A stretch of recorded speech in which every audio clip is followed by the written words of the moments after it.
"You're terrible at cooking, James. Go freeze outside with your failed meal," she yelled, slamming the window shut and locking it. I hurried to the window, pleading for James to open it as I pounded on the glass. But he just smirked and closed the curtains. The cold started to creep in, and I began to shake. My body, warm just moments ago from the heater, was quickly losing its heat. What will happen if it stays this cold? Even my baby inside me. I was about to faint from the freezing cold when someone suddenly reached out to help. "Are you okay?" The next day, I came back home with him. James was outside, freezing naked. I was stunned at the sight, but Liam stepped forward. "Isn't that what you said? If you can't cook properly, then freeze outside." Liam gave James a stern look and spoke in a cold tone. James, shivering in the yard, could barely muster a response. "I'll call for an ambulance out of kindness. Emily, do you have anything to say to him before it arrives?" I nodded and stepped closer to James. "My name is Emily Smith. I'm 28 years old and stay at home. When I was working, my mom got sick and passed away. Then, my dad suddenly died from a heart problem. I was left all alone since I'm the only child. It was really hard being by myself, but I kept busy with work. Emily, are you okay? You seem stressed."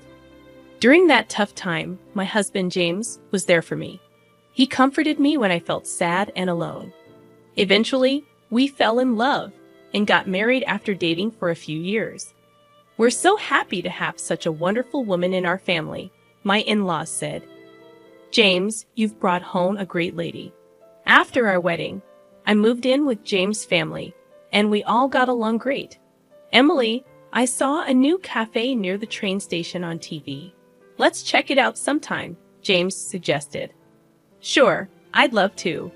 I especially bonded with my mother-in-law, and we made it a tradition to go out for a meal once a week.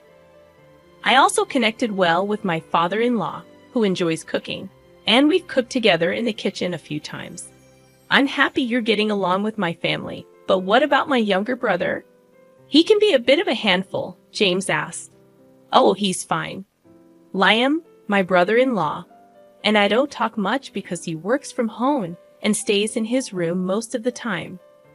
But when I showed interest in his work, he explained it to me in detail. So, I've been getting along well with James' family." A few years later, I found out I was pregnant with James' child. Because of how bad my morning sickness was, I decided to quit my job. "I think that's a good call. Don't overdo it," James agreed. Deciding to quit wasn't just my choice. I talked it over with James' family.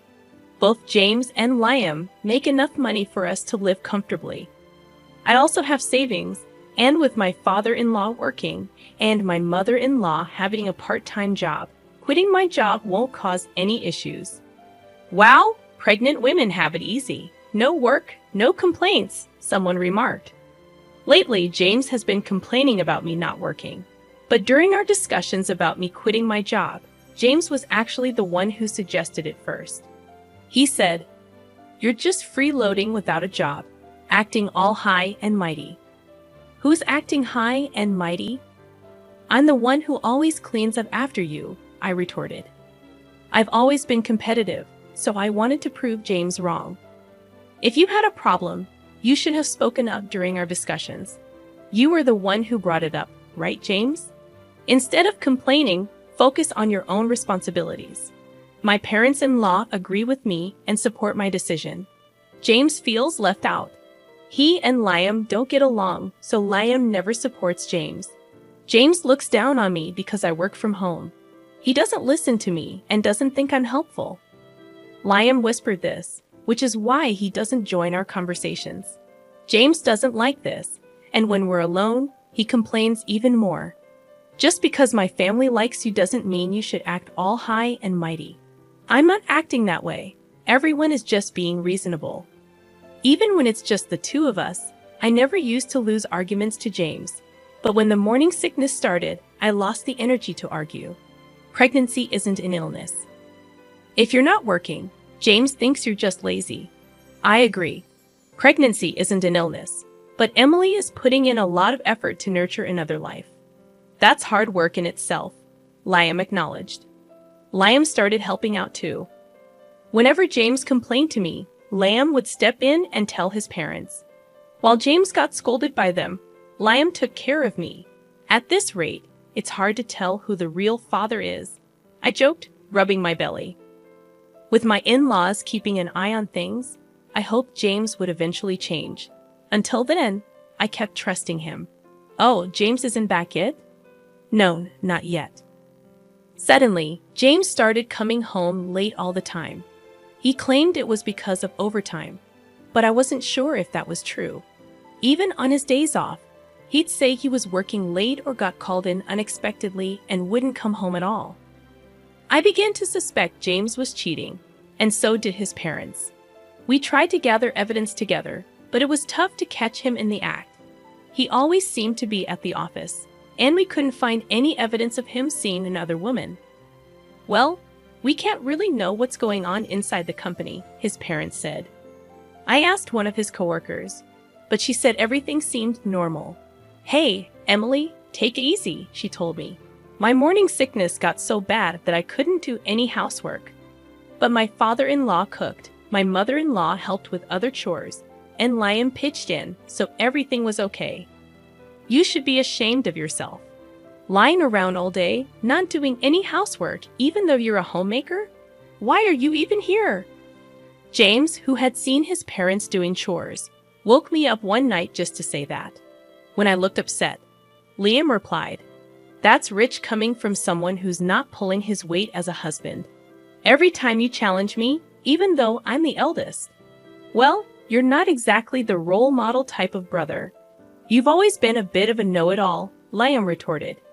The argument between the brothers escalated, almost turning physical, before their parents stepped in to stop them. After hearing what happened, their parents scolded James, saying, "That's enough. Do whatever you want." "Wait, James, where are you going without talking to me?" James left without a word. "I'm really sorry about that. We'd apologize," their parents said to me in place of James, and the situation calmed down. However, James's behavior has been worsening, and something needs to be done soon. I was at a loss for what to do. Is everything okay? One Saturday, my in-laws had planned a trip for a local event. Despite arranging it beforehand, they were worried about leaving me alone due to James's recent behavior. "I'm concerned about leaving you," my mother-in-law said. "I'll be fine. My morning sickness has eased up a lot," I assured them. They left with concern, and around the same time, Liam had overnight commitments. "I'm sorry for leaving at this time," Liam said. "It's okay, take care," I replied. Not long after they left, Liam also departed. James was unusually at home that day, still asleep. Despite not feeling my best, I decided to get up and do things around the house. I didn't want to risk James's criticism if I stayed idle. Thankfully, my father-in-law had prepared plenty of dishes and stored them in the fridge. I started cleaning and doing laundry, taking it easy on myself. "Hey, breakfast!" James finally woke up close to noon, still looking grumpy with messy hair. He demanded breakfast, and I rolled my eyes, grabbing some leftovers from the fridge. "What's that? Leftovers your dad made you? You can't even cook as a homemaker," James remarked. His comment annoyed me. Why does he say things like this? Doesn't he realize I'm pregnant with his child? There's no excuse for his behavior. Sorry, but right now, my main job is taking care of our baby. Household chores can wait. How dare you talk to your husband like that? James shouted at me, but then Liam barged in, breaking the tension. I could hear them arguing loudly outside. "You stay out of this." James snapped at Liam before storming off to his room, muttering angrily. As expected, James made a racket and then left the house. Liam let out a heavy sigh. "You okay?" Liam asked as he entered the room. "Yeah, what brings you here?" I replied. "I just came to pick up something I forgot," Liam explained, looking at me with concern. I chuckled, noticing how much he resembled his mother. It's alright, go ahead. Don't worry about me, I assured him. Okay then, I'll head out, Liam said, hesitating for a moment before leaving. I couldn't help but wonder, where did the James I first met go? At this rate, it seemed like divorce was inevitable. But I still wanted to remain close to my in-laws. Feeling suddenly drained, I decided to lie down. And before I knew it, I fell into a deep sleep. Emily, time to wake up. James's voice interrupted my sleep. I mumbled as I sat up. I met James's eyes, expecting him to scold me. However, he gave me a wry smile. I'm sure I'll get an earful from James later, I thought. I wanted to let you sleep, but it's already evening, James said in a surprisingly gentle tone. I was shocked by his kindness. I've prepared dinner, so when you're ready, come join me, he added before leaving the room. I noticed a blanket over me and couldn't help but wonder if James had covered me. I went to the kitchen and found my father-in-law's dishes already warmed up, ready to eat. I'm sorry, Emily, James said sincerely. When I found out we were having a baby, I was thrilled, but then I got overwhelmed and took it out on you. This cake is my way of apologizing. James presented a cake to me. Honestly, this gesture couldn't erase all the past hurts, but his genuine apology warmed my heart. For now, I decided to forgive him and enjoy our meal together. Look, it's snowing, James exclaimed excitedly. Oh, you're right. Let's go see, I replied, following him to the window. The sight of the snow falling against the night sky was beautiful. Since I came from a place where it rarely snowed, this was a special moment for me. Without hesitation, I moved closer to the window. Let's open it, James suggested. But it'll be cold, I protested. Just put on a jacket, he insisted as he draped one over me and opened the window, letting in the chilly wind. As I braced myself against the cold, James hugged me. Suddenly, I found myself outside, and when I turned around, I saw James grinning mischievously. You're a homemaker who doesn't do the housework. That makes you a bad wife. Think about that tonight, he teased. Excuse me? What are you saying? You can't even cook, I retorted. With that, James shut and locked the window. I rushed to the window, pleading with James to open it as I pounded on the glass, but he just grinned and closed the curtains. The cold was starting to make me shiver. My body, warm from the heater just moments ago, was rapidly losing its warmth. What am I going to do if this continues? Even my baby inside me, just as I felt like I might pass out from the cold and shock, someone reached out to me and asked if I was okay. They helped me into their car. Why were you out here at this time of night? It was Liam, who had come home earlier than planned because he was worried about James. The car's heater warmed me up, and I felt relieved. We should go to the hospital, just to be safe, Liam suggested as he drove me there. Thanks to his quick action, both my baby and I were okay. While I was being examined, Liam arranged for a hotel where we could stay. He left to take care of something else. I'm so relieved. You're going to be a strong baby, right? Feeling reassured, I rubbed my belly. I was grateful that nothing serious had happened. Exhausted, I fell asleep as soon as I lay down on the bed. Oh, Emily, are you feeling better now? Liam asked as we left the hospital. Yes, I'm completely fine now. Thank you so much, I replied gratefully. No problem, shall we head home? Liam suggested. The next day, as we arrived home, I was shocked to see James freezing naked in the yard. Liam approached him with a cold gaze and tone. This is what you said, right? If you can't cook properly, then freeze outside. James, shivering, couldn't even respond properly. I'll call an ambulance out of kindness. Emily, do you want to say anything to him before it arrives? Liam asked me. Nodding, I stepped closer to James. It's because of you that our baby was almost in danger. I will never forgive you. Just wait, I told him firmly. James was taken to the hospital. Later, I asked Liam what happened last night after he dropped me off at the hotel. Liam returned home alone and found James sleeping in the living room, naked with another woman who seemed to be his mistress. James had brought her home. thinking we wouldn't be there, and with me locked out, he seemed confident. Liam, furious, threw James out of the house in his birthday suit, telling him to think about his actions. Then Liam interrogated the shocked mistress, gathered evidence, and sent her back to her place. It turned out she had a family too. By the time Liam informed them of everything, dawn was approaching. He took a short nap in the car, and then came to pick me up. That's how everything unfolded. I've talked to my parents. They said they're coming home today. Liam told me with a gentle smile, staying by my side until they returned. It's going to be okay now, Liam. Thank you so much, I said gratefully. Nah, I just did what needed to be done. Thanks to him, I could feel safe at home, Liam replied. I'm so sorry, that idiot. I can't apologize enough.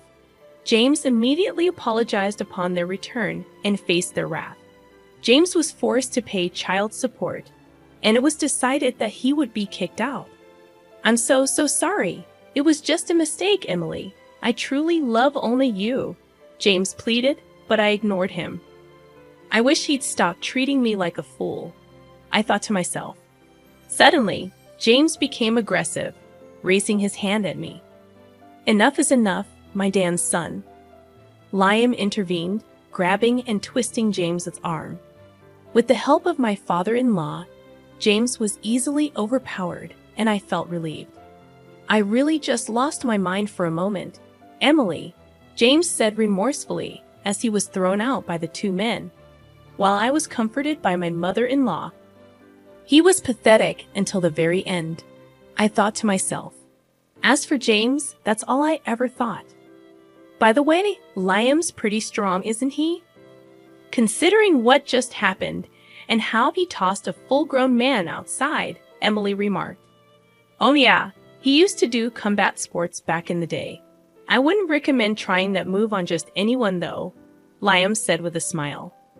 Emily felt a flutter in her heart at his smile, and her mother-in-law laughed upon noticing. With such good looks and strength, it's surprising he doesn't have a girlfriend, her mother-in-law teased. Liam bashfully looked away, which Emily found endearing. From then on, Emily decided to stay and be cared for in her in-laws' home since she had no other family or reliable person to turn to.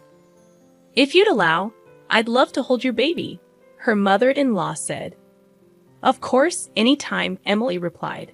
Right now, the four of us are eagerly awaiting the birth of my precious baby, Emily thought to herself. Talking to Liam, Emily found out that James the Fair was with a junior from his office. No wonder she wouldn't spill the beans when asked, Emily thought. The two of them were sneaking around and getting cozy at various spots. Once I reported it to the junior's husband, he did a thorough investigation. With that evidence, my divorce process went smoothly. Both of them got fired for fooling around during work hours and for claiming their dates as business expenses, Emily recounted. Thank you for all the help, Emily said to Liam. Well, it's only natural to want to help someone you love, right? Liam replied, his face turning beet red. Wait, what?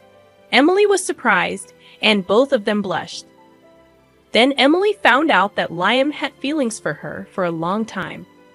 I always thought I should hide these feelings, Liam confessed. I never imagined he felt that way about me, Emily thought. Honestly, I'm not ready to be in a relationship like that right now, Emily said. I understand, but if you can wait a bit, I want to explore these feelings, Liam said. Emily smiled, and Liam smiled back happily. I'm going to do everything I can to make you see how much I care, Liam declared. Okay, I'll be ready for that, Emily replied. Liam's parents overheard their conversation during dinner, which was really delicious. Looks like Liam has a girlfriend now, his mother teased. Liam blushed and responded playfully. Both his father and I laughed at that, Emily remembered. Afterwards, I gave birth to our lovely daughter right on time, Emily proudly shared. She's so cute. Congratulations. She looks just like Emily, adorable, Liam's parents said. I don't want to let her go, Liam said happily, embracing his role as a father. Years later, I happily married Liam again, and our daughter calls him Daddy, Liam adores her. Emily remembered fondly. I think our next child will be a boy, Liam guessed. Yeah, that would be cool if he's like me. But having a boy who looks like you would be awesome too, Liam added. I'm pregnant with our second child now. Our daughter is thrilled about becoming a big sister, Emily said happily. We're all thinking of names together. It seems like our daughter's suggestion might win, Emily laughed. I'm going to make Emily our daughter and the new baby happy, Liam promised. Don't forget about yourself in that promise, Emily said with a smile. We're planning to live happily ever after, all 6 of us together, having fun and getting along. That's our plan, Emily concluded. We can't wait to go out together as a family once the new baby arrives.